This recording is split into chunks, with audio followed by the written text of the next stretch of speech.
Hello friends, आप सभी का स्वागत है अल्फा इंस्टीट्यूट यूट्यूब चैनल में। और आज हम लोग क्लास 11th के लिए बायोलॉजी में 3 टॉपिक डिस्कस करेंगे, ठीक है। और इकाइनोडर्मेटा 3 संघ, ठीक है, इकाइनोडर्मेटा, हेमिकार्डेटा और कार्डेटा, ठीक है। हम लोग अध्याय जंतु जगत में हम लोग पढ़ रहे हैं, तो इसमें हम लोग 3 टॉपिक पढ़ेंगे। आज 3 टॉपिक डिस्कस करेंगे, इकाइनोडर्मेटा, हेमिकार्डेटा और कार्डेटा, ठीक है। तो स्टार्ट करते हैं इकाइनोडर्मेटा, ठीक है। संघ इकाइनोडर्मेटा, संघ इकाइनोडर्मेटा, डर्मेटा।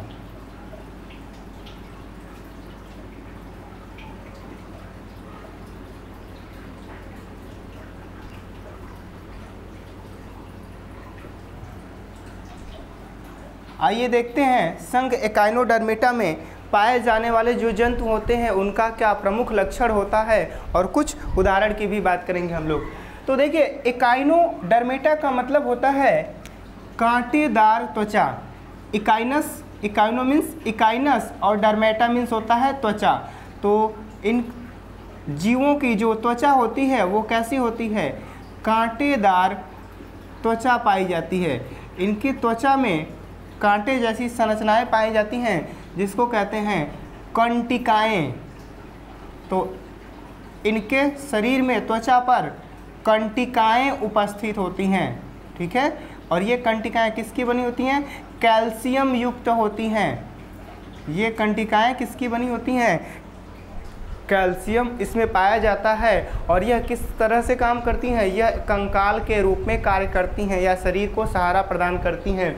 तो इकाइनोडर्मेटा में पाए जाने वाले जो जंतु होते हैं उनके शरीर की जो त्वचा होती है, त्वचा में कंटिकाएं उपस्थित होती हैं। और ये कंटिकाएं कैसी होती हैं? कैल्शियम युक्त होती हैं। ये सभी जंतु समुद्री होते हैं। कहाँ पे पाए जाते हैं? समुद्र में पाए जाते हैं। तो ये सभी समुद्री होते हैं, समुद्र के जल में रहते हैं। कहाँ पे पाए जाएंगे? समुद्र के जल में पाए जाते हैं, स्वच्छ जल में नहीं पाए जाते हैं। इनका जो शरीर होता है, शरीर सामान्यतः तारे सदृश या गोल हो सकता है। कैसा होता है? तारे सदृश, तारे के जैसा होता है शरीर। शरीर कैसा होता है? शरीर तारे के जैसा, तारे जैसा या गोल होता है, या गोल होता है। तो शरीर तारे सदृश है, इसलिए यहाँ पर जो सममिति होती है इन जीवों में, सममिति होती है पंचतई। कैसी सममिति होती है? पंचतई अरीय सममिति होती है। पंचतई अरीय सममिति, इसको इंग्लिश में पेंटामेरस, पेंटामेरस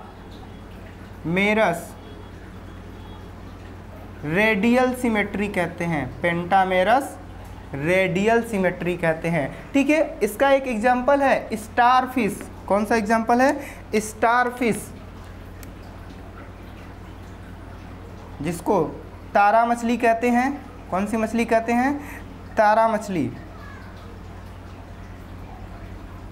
ठीक है। ये देख रहे हैं इसकी संरचना कैसी है? तारे जैसी संरचना है। और यहाँ पे इसके शरीर पे क्या होता है? ऐसे कांटे जैसी संरचनाएं, कंटिकाएं उपस्थित होती हैं। इसकी त्वचा कैसी होती है? कांटेदार होती है। और इसके अधर तल पर यहाँ पर क्या होता है? एक मुख होता है, ठीक है। तो इसकी सिमेट्री कैसी होती है? रेडियल सिमेट्री होती है, लेकिन पेंटामेरस होती है। पेंटामेरस रेडियल या पंचतई अरीय सममिति होती है, ठीक है। यह किसकी संरचना है? तारा मछली की या स्टारफिश की। तारा मछली, देखिए इसका नाम तो मछली है, लेकिन यह मछली नहीं है। यह क्या है? यह एक इकाइनोडर्मेट्स है, ठीक है। तो यह मछली नहीं है, यह क्या है? एक इकाइनोडर्मेट्स है, अर्थात इकाइनोडर्मेटा संघ की एक जंतु होती है। इनका जो शरीर होता है यह त्रिस्तरीय होता है। कैसा होता है?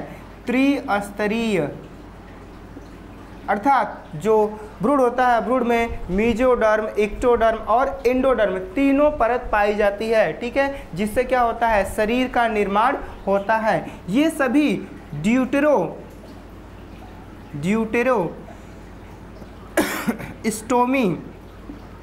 होते हैं। कैसे होते हैं? ड्यूटेरोस्टोमी होते हैं। ड्यूटेरोस्टोमी होने का मतलब ये है कि यहाँ पर जो मुख का निर्माण है या जो कोरक रंध्र होता है, जिसको क्या कहते हैं, कोरक रंध्र, ब्लास्टोपोर कोरक रंध्र को कहते हैं। तो कोरक रंध्र से यहाँ पर गुदा का निर्माण होता है। कोरक रंध्र से किसका निर्माण होता है? गुदा का निर्माण होता है ड्यूटेरोस्टोमी जंतुओं में। तो ये सभी कैसे होते हैं? ड्यूटेरोस्टोमी होते हैं। और कोरक रंध्र से क्या निर्मित होती है? गुदा निर्मित होती है। और इसके साथ साथ यहाँ पे जो सीलोम गुहा होती है वो कैसी होती है? वास्तविक गुहा होती है, वास्तविक गुहा। और यह गुहा, देखिए जो गुहा होती है वो दो प्रकार की होती है, एक होता है साइजोसिलिक और एक होता है एंटीरोसिलिक। तो यहाँ पे जो वास्तविक गुहा पाई जाती है वह गुहा एंटीरोसिलिक होती है। कैसी होती है? एंटीरोसिलिक गुहा होती है, एंटीरोसिलिक होती है, ठीक है। तो ये ड्यूटेरोस्टोमी होते हैं, त्रिस्तरीय होते हैं और गुहा जो कैसी होती है? वास्तविक और एंटीरोसिलिक होती है। इन सभी जंतुओं में पुनरुद्भवन की अत्यधिक क्षमता पाई जाती है। पुनरुद्भवन जानते हैं आप लोग, जिसको रीजनरेशन कहते हैं। पुनरुद्भवन, पुनरुद्भवन, पुनरुद्भवन को रीजेनरेशन कहा जाता है, रीजेनरेशन, ठीक है। पुनरुद्भवन क्या होता है? अगर शरीर का कोई भाग नष्ट हो जाता है, शरीर का कोई भाग नष्ट हो जाता है तो उसे पुनः निर्मित कर लेना पुनरुद्भवन कहलाता है। जैसे आप लोग जानते हैं छिपकली, छिपकली कभी कभी क्या करती है, हम लोग उसको मारने के लिए दौड़ाते हैं, ठीक है, तो वह क्या करती है, अपने पूंछ को तोड़ देती है, अलग कर देती है अपने शरीर से, और हम लोग उसके पूंछ को मारने लगते हैं, छिपकली भाग जाती है।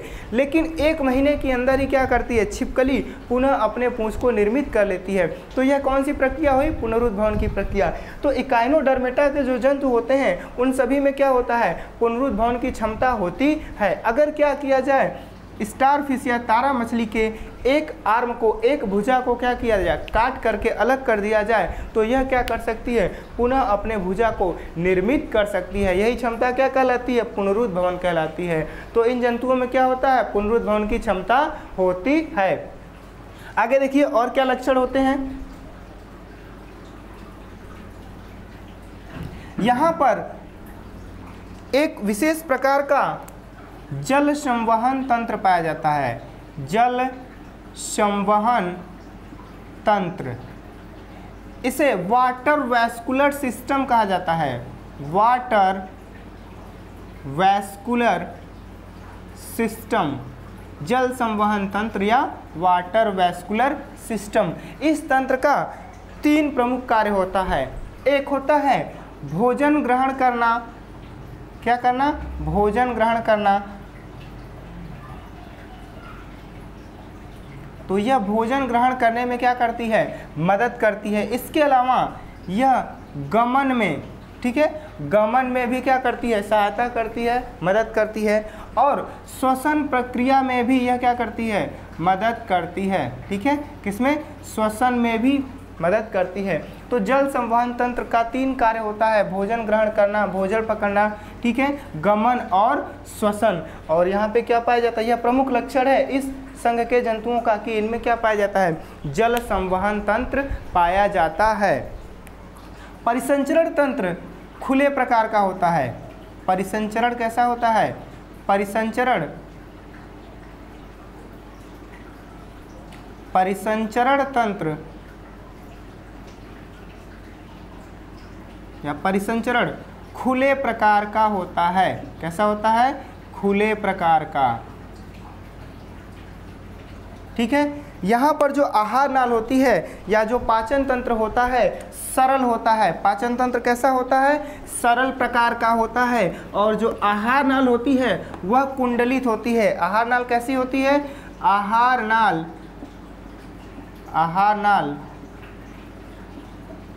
कुंडलित होती है। कैसी होती है? कुंडलित होती है। पाचन तंत्र बहुत ही सरल प्रकार का होता है। ठीक है, समझ में आया? प्रजनन सामान्यतः लैंगिक होता है और यहाँ पे ये सभी जीव एक लिंगी होते हैं। कैसे होते हैं? एक लिंगी। ठीक है, और जब जनन होता है तो यहाँ पे एक लार्वा बनता है। लार्वा को बाइपिन्नेरिया लार्वा कहते हैं। लार्वा का नाम क्या होता है? बाइपिन्नेरिया लार्वा होता है। बाइपिन्नेरिया लार्वा। कौन सा लार्वा बनता है? बाइपिन्नेरिया लार्वा बनता है। ठीक है, समझ में आया? कैसे होते हैं? एक लिंगी होते हैं और लार्वा कौन सा होता है? बाइपिन्नेरिया लार्वा होता है। उदाहरण देखिए कौन कौन से जंतु पाए जाते हैं। एग्जाम्पल, ठीक है,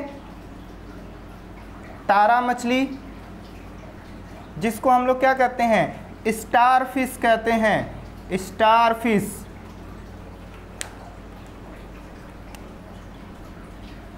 होलोथूरिया। होलोथूरिया।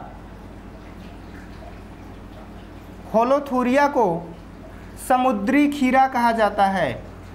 समुद्री खीरा कहा जाता है। एंटेडॉन। एंटेडॉन, ठीक है, एंटेडॉन भी इसी संघ में आता है। समुद्री लिली। समुद्री लिली। और भी बहुत सारे जंतु इस संघ में आ सकते हैं। ठीक है, तो उदाहरण समझ में आया और लक्षण समझ में आ गया आप लोगों को। अब अगले संघ की बात करते हैं हम लोग, संघ हेमिकार्डेटा। कौन सा संघ है? संघ हेमिकार्डेटा। ठीक है, तो आगे ध्यान से देखेंगे। अगला संघ है हेमिकार्डेटा।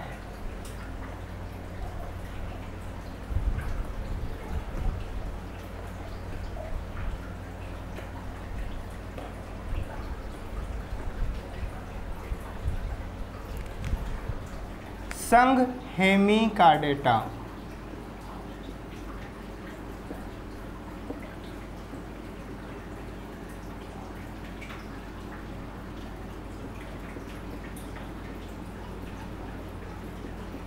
हेमिकार्डेटा।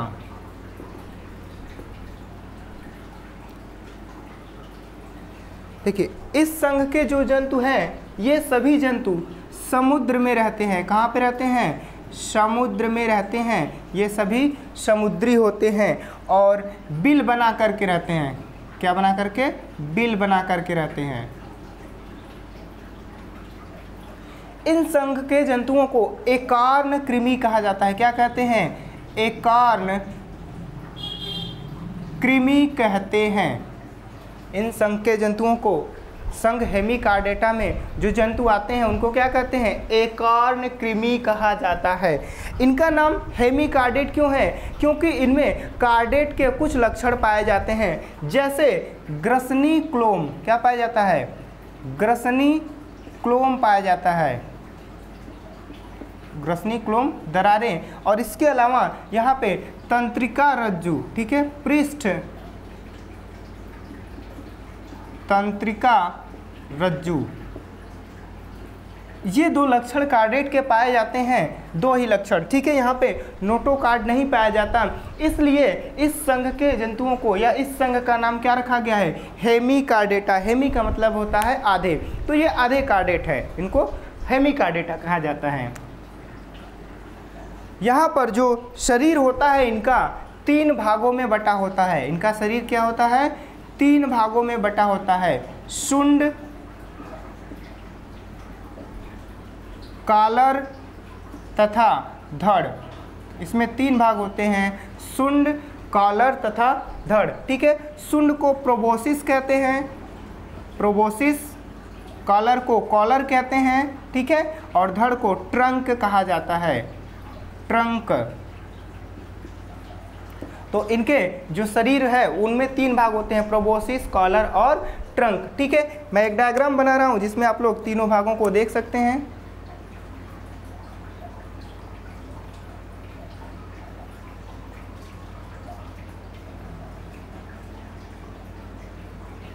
यहाँ पर देखिए,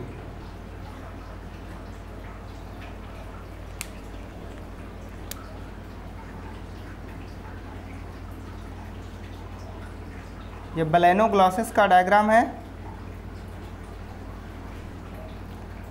किसका डायग्राम है? बैलेनोग्लॉसस का। देखिए यहाँ पे जो सबसे सिर पे भाग होता है इसको क्या कहते हैं? शुंड, ऊपर वाले भाग जो है ये है कॉलर। ये कौन सा भाग है? कॉलर। और ये पीछे वाला जो भाग है ये सब क्या है? इसके नीचे वाला जो भाग है उसको क्या कहते हैं? धड़ कहते हैं। इसके पास यहाँ पे एक टेल होती है या पूंछ होती है, यहाँ पे ग्रसनी होती है, ग्रसनी वाला भाग है, और यहाँ पे यकृत वाला भाग होता है। कौन सा भाग होता है? यकृत का भाग होता है। ठीक है, तो इनका शरीर 3 भागों में बटा होता है, शुंड, कॉलर और क्या होता है? धड़ होता है। ठीक है, समझ में आया? परिसंचरण तंत्र कैसा होता है? परिसंचरण खुले प्रकार का होता है। कैसा? खुले प्रकार का होता है। खुले प्रकार का परिसंचरण तंत्र कैसा पाया जाएगा? खुले प्रकार का पाया जाता है। ठीक है, यहाँ पे रुधिर वाहिनियों में नहीं बहता है। श्वसन की अगर हम बात करते हैं या उत्सर्जन, देखिए उत्सर्जन कैसे होता है? उत्सर्जन यहाँ पर ग्लोमेरुलस के द्वारा होता है। उत्सर्जन किसके द्वारा होता है? ग्लोमेरुलस के द्वारा होता है। ग्लोमेरुलस, ये ग्लोमेरुलस, ये जो शुंड होता है शुंड में उपस्थित होता है। तो ग्लोमेरुलस के द्वारा क्या होता है? उत्सर्जन की प्रक्रिया होती है। यहाँ पे अगर हम पाचन की बात करते हैं तो पाचन में जो आहार नाल होती है, जो आहार नाल होती है, आहार नाल, एलिमेंट्री कैनाल कहते हैं आहार नाल को, यू आकार की होती है। कैसी होती है? यू आकार की आहार नाल पाई जाती है। यहाँ पे आहार नाल कैसी होती है? यू आकार की होती है। निषेचन की अगर हम बात करते हैं तो ये सभी एक लिंगी होते हैं। कैसे होते हैं? एक लिंगी होते हैं। इस संघ के जंतु कैसे होते हैं? एक लिंगी होते हैं, अर्थात नर और मादा दोनों अलग अलग होते हैं। ठीक है, लेकिन यहाँ पे निषेचन बाह्य होता है। निषेचन कैसा होता है? बाह्य निषेचन होता है, आंतरिक निषेचन नहीं होता। कैसा होता है? बाह्य निषेचन होता है, अर्थात शरीर के बाहर होता है। निषेचन कहाँ पे होता है? शरीर के बाहर होता है, शरीर के अंदर नहीं होता है। समझ में आया? तो ये प्रमुख लक्षण है संघ हेमिकार्डेटा का। ठीक है, यहाँ पे जो लार्वा बनता है, लार्वा को टार्नेरिया लार्वा कहते हैं। क्या नाम होता है लार्वा का? टार्नेरिया लार्वा। टार्नेरिया लार्वा। ठीक है, तो लार्वा यहाँ पे क्या कहलाता है? टार्नेरिया लार्वा कहलाता है। अगर एग्जाम्पल की बात करते हैं तो इस संघ में बैलेनोग्लॉसस, कौन सा जंतु आता है? बैलेनोग्लॉसस, बैलेनोग्लॉसस और सैकोग्लॉसस। सैकोग्लॉसस इस संघ के जंतु होते हैं। ठीक है, बैलेनोग्लॉसस, सैकोग्लॉसस। ये संघ के जंतु क्या कहलाते हैं? ये संयोजी होते हैं, कनेक्टिंग लिंक होते हैं। ठीक है, बीच की कड़ी कहा जाता है किसके? कार्डेट और नॉन कार्डेट के। ठीक है, क्योंकि इसमें ये कैसे हैं? हेमी कार्डेट हैं, इनमें कार्डेट और नॉन कार्डेट दोनों का लक्षण पाया जा रहा है, इसलिए हम इनको क्या कह सकते हैं? ये कनेक्टिंग लिंक है। किसके बीच की? कार्डेट और नॉन कार्डेट के बीच के क्या है? ये कनेक्टिंग लिंक होते हैं। ठीक है, समझ में आया? तो अगला जो संघ है, संघ क्या है? कार्डेटा। तो अगला संघ देखते हैं, संघ कार्डेटा का क्या प्रमुख लक्षण होता है। ठीक है, और मनुष्य किस संघ का प्राणी होता है? संघ कार्डेटा का। आप सभी किस संघ के प्राणी हैं? संघ कार्डेटा के प्राणी हैं या जंतु हैं। ठीक है, जानते हैं ना सभी लोग? देखिए अगला संघ क्या है? संघ कार्डेटा। संघ कार्डेटा, कार्डेटा। आइए इस संघ के प्रमुख लक्षणों को देखते हैं। इस संघ के क्या प्रमुख लक्षण होते हैं? सबसे पहले देखिए यहाँ पे इसका नाम क्या है? कार्डेटा। क्या है? कार्डेटा। इस संघ के जंतुओं में पृष्ठ भाग में, कहाँ पे? पृष्ठ भाग में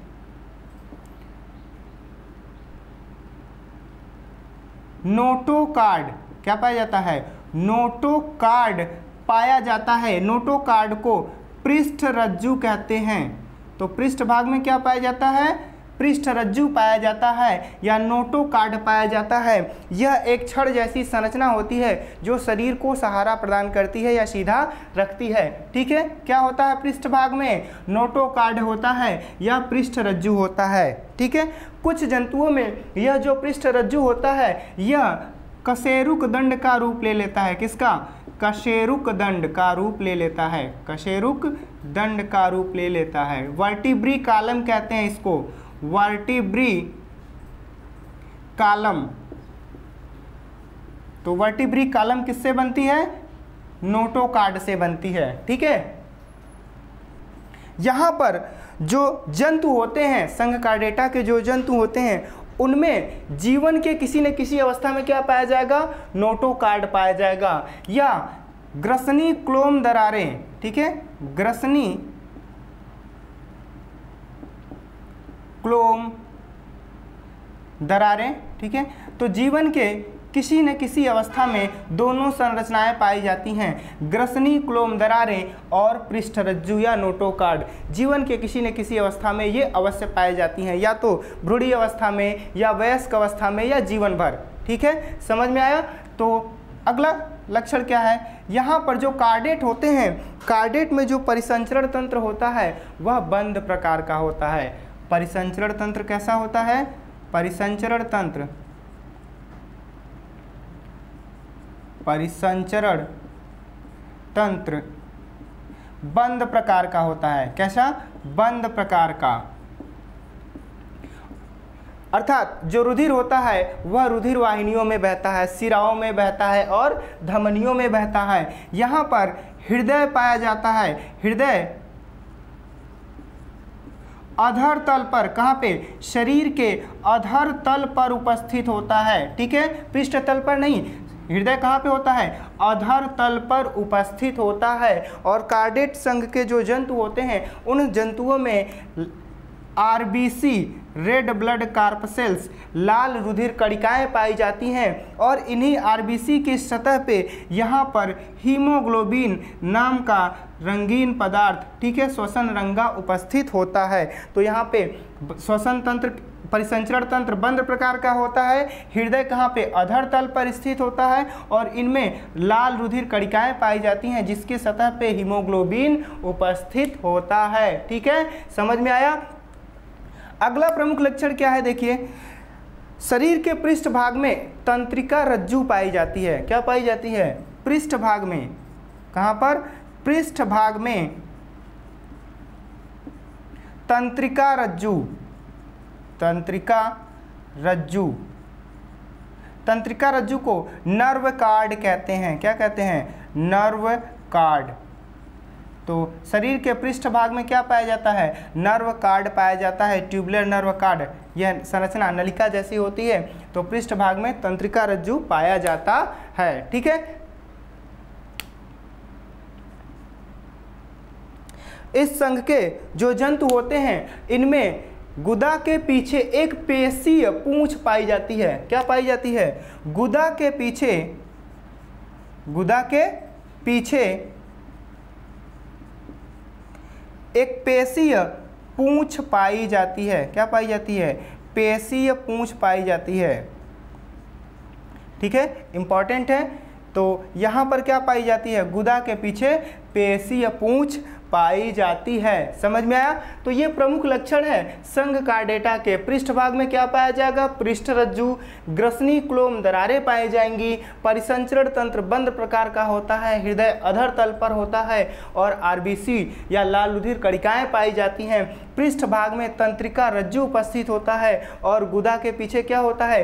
एक पेशीय पूंछ, ठीक है, एक पूंछ पाई जाती है। तो ये प्रमुख लक्षण है संघ कार्डेटा के। ठीक है, और अगर हम उदाहरण की बात करते हैं तो संघ कार्डेटा में कौन कौन से जंतु आते हैं? सबसे पहले तो हम लोग बात कर लेते हैं मनुष्य की। मनुष्य, मेढक, मछली और पक्षी, ये सभी जंतु किस संघ के प्राणी हैं? संघ कार्डेटा के प्राणी हैं। ठीक है, तो आज के लेक्चर में इतना ही, और अगले लेक्चर में हम लोग डिस्कस करेंगे संघ कार्डेटा का वर्गीकरण, और उसमें हम लोग मेढक का या उभयचर का क्या लक्षण होता है, पक्षियों का क्या लक्षण होता है, सरीसृपों का क्या लक्षण होता है जो रेंगने वाले जीव होते हैं, और स्तनधारियों का क्या लक्षण होता है। ठीक है, इन सभी के बारे में हम लोग वहाँ पे डिस्कस करेंगे डिटेल में। आज के लिए इतना ही।